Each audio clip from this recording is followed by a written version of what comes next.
Alors la Berlioz nous amène en Italie, c'est dans les Abruzzes, c'est Harold en Italie. Vous savez, au XIXe siècle, il va y avoir une fascination pour l'Italie, de la part des Anglais notamment. Ça les fait rêver, c'est le soleil, c'est le pays de la joie, de l'amour, du vin.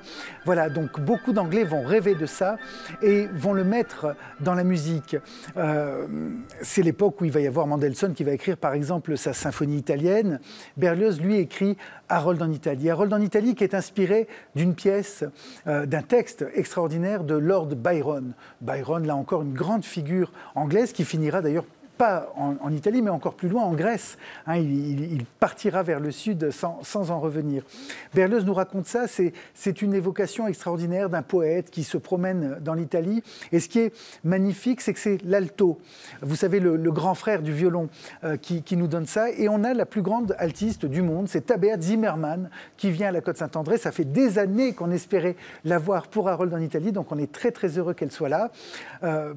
Avec l'Orchestre national de Lyon, avec un jeune maestro israélien qui est extraordinaire et qu'on voit un petit peu partout dans le monde en ce moment.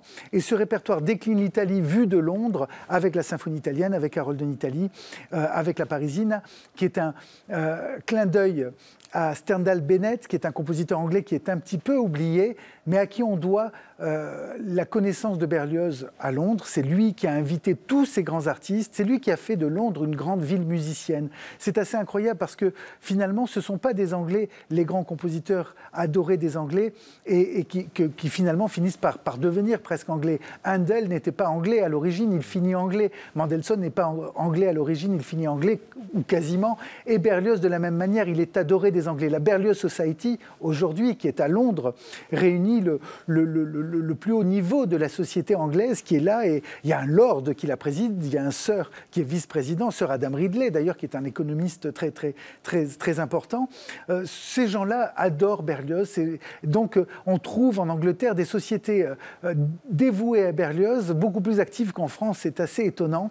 En tout cas, l'Angleterre libérale, qui accueillait toutes les pensées, qui accueillait toutes les possibilités, a permis à ces artistes, parfois mal compris dans leur pays, de se réaliser.